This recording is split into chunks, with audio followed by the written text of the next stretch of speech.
2024년 10월 5일자 정리한 위험점검 시작하도록 하겠습니다. 위험점검 지난주와 동일하게 네 가지 그대로 있고요. 지금은 중동 위험이 있는데 이 경기 침체 위기, 그러니까 리세션이라고 불리는 경기 침체 위기가 고용이 증대되면서 조금 다시 뭘로 바뀌고 있냐면 인플레이션 올 수 있는 거 아니야? 그렇게 약간 바뀌고 있어요. 그래서 미국 경기가 너무 좋다. 그런 모습이 이제 나오고 있는 거고요.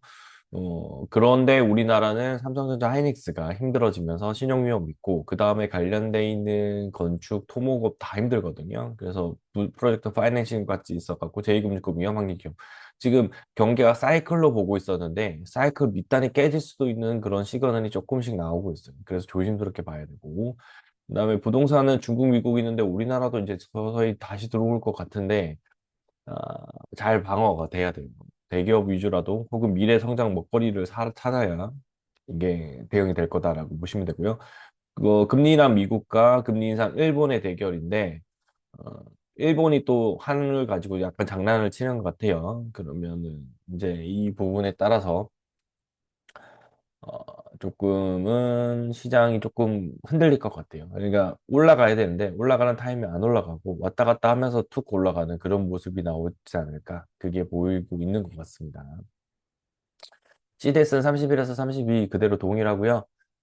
여기 있는 대로 267, 이게 예전에 500까지 갔었던 건데 지금 이 정도로 안정 추세다라고 보시면 됩니다. 원 달러율 갑자기 급등이죠. 요거 밑에서는 지켰어요. 그래서 부정적이고, 이스라엘이 성능을 강등은 중동 위기의 그거고, 이스라엘이 지금 이란을 공격할 예정이라고 합니다.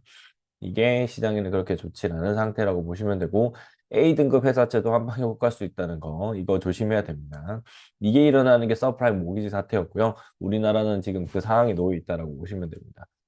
증권업계발, 부동산발, 수용 리스크 그대로 있고, 이거는 그렇기 때문에 중국 부동산하고 미국 부동산, 특히 미국 부동산발 리스크가 있을 것 같고요. 이런 부분들도 조심스럽게 한번 보셔야 될 것 같습니다.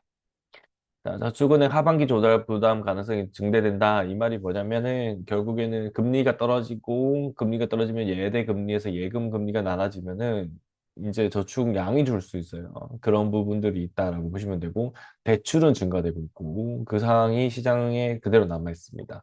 그래서 남은 3개월간 가계대출 관리에 각별한 관심을 하겠다라고 하는 거고, 이걸 관리하게 되면 결국엔 부동산 가격도 흔들흔들 걸릴 수 있다라고 보시면 됩니다.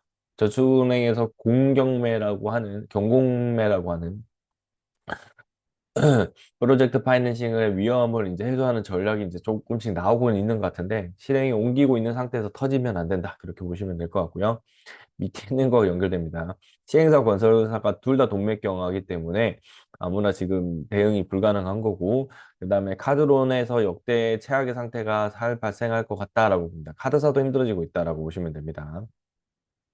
여기 44조 6,500억이라 해서 연체율도 3.1% 이렇게 돼 있다는 겁니다. 하나는 한계 기업 속아내야 된다라고 했는데, 그 한계 기업의 대표적인 거는 건설 쪽이라고 보시면 될 것 같고, 재정 손발 묶어놓고 내수 대책 안 된다는 거죠. 그러니까 이게 뭐냐면 한마디로 말해서 추경입니다. 추경해야 된다는 거고, 제발 올해 끝나면 내년부터는 해 주셨으면 합니다. 이자 못내는 한계기 역대 최대고, 은행 자산 건전성, 그러다 보니까 A등급인 신용등급들이 무너질 수 있다는 거 이야기하고 있다는 거, 요거를 관심 가지시면 될 것 같습니다. 자, 경기 침체인데요. 우리나라 추경은 무조건 필요한 상황입니다. 추경을 안 해주면은 시장은 버티기 힘들고, 미국도 실제로 국가가 돈을 썼기 때문에 버티고 있는 겁니다. 미증시 지정학적 사태들도 경기 침체 여부 더 좌우할 거고, 지금 고용이 높게 나오면서 금요일 날 강한 상승이 나왔습니다. 태형은 빨리 구조조정 들어갔고, 다른 데는 상태가 일어나면서 상당히 힘들어지는 건설사로 날리고 있는 거고요.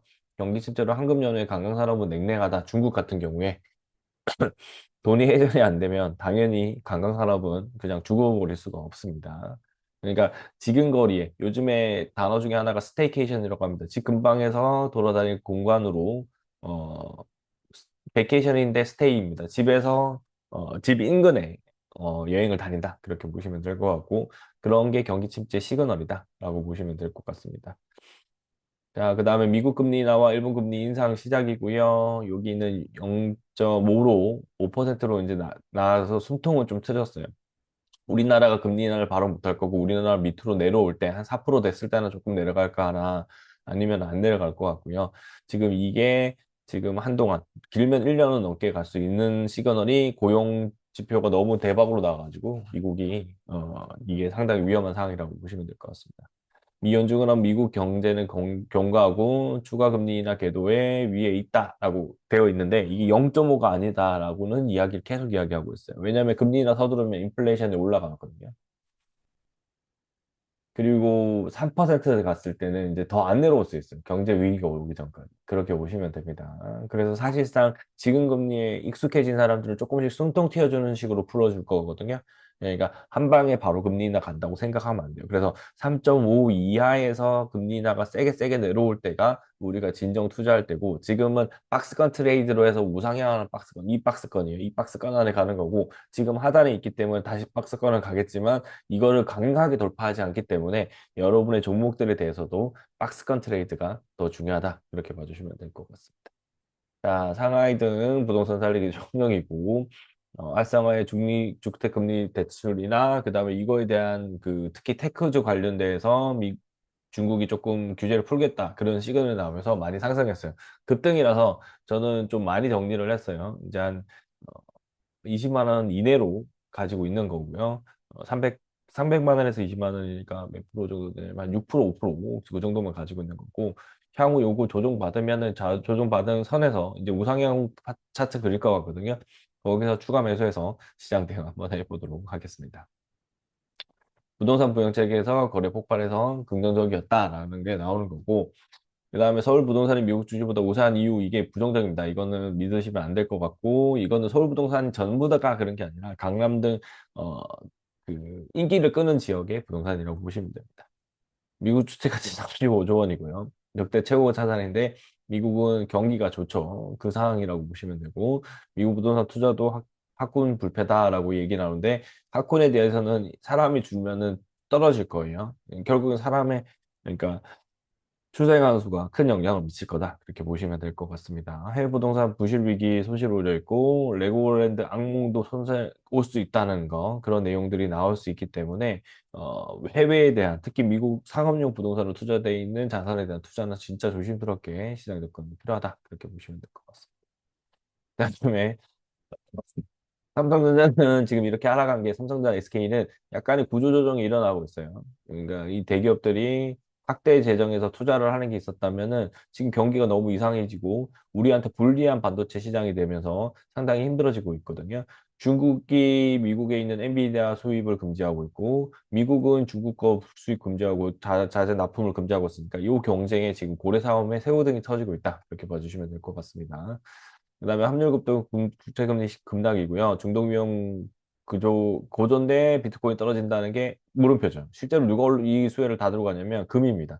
진정한 전쟁이 일어나면은 결국에는 금 말고는 시장에서는 대우를 안 해줘요. 금 하나가 밥 한 끼랑 똑같은 상황이 벌어질 거예요. 금 하나가 결국에는 그 경계선, 국경선을 넘길 수 있냐 없냐를 정하기 때문에 금이 결국에는 영향고리가 있을 거고 중동위험은 이제 시작인 것 같은 느낌이 듭니다. 계속 국지전 같이 일어났지만 1년 새에 한 4만 명 정도가 가자지구에서 안 좋은 일이 있었고 11,000명의 아이들이 희생을 당했다고 합니다. 동일합니다. 이거를 우크라이나 전쟁으로 가면 거기는 더 심각하죠. 그러니까 이런 그러니까 국제적인 상황이 지속될 것 같다는 거. 그거 보시면서 시장 대응입니다. 그래서 다음 주도 이번에 금요일 날 고용 지표 때문에 상승은 일어났지만 그게 이어지는지 한번 관심 있게 보시면 될 것 같습니다. 위험 상황은 변한 거 없습니다. 위험을 먹고 지금 주가는 다시 반등을 향해서 올라가기 위해서 밑에 바닥에 내려온 거거든요. 이렇게 왔거든요. 우리나라 시장에 삼성전자 하이닉스가 힘을 못 쓰면은 주가 자체가 못 올라가요. 그러니까 그래서 조금 지지부진한 상태인데 저는 삼성전자 6만 원 이하는 좋은 가격대라고 보고 있고요. 요게 4만 원, 5만 원 되면은 나쁘지 않은 가격대라고 봅니다. 그렇게 보시면 되고 언제든지 얘는 너무 덩치가 크기 때문에 우리나라 지표 자체에서도 영향고리가 있다. 그렇게 봐주시면 될 것 같습니다. 원달러 환율이 떨어져야만 얘가 또 추가 상승도 올라갈 수 있다. 그렇게 시장 보시면서 어, 전반적인 위험은 그대로 상존한다는 거. 그래서 박스권 트레이드로 잘 좋은 소식 가져가시길 권해드리면서 오늘 영상 여기까지 하겠습니다. 감사합니다.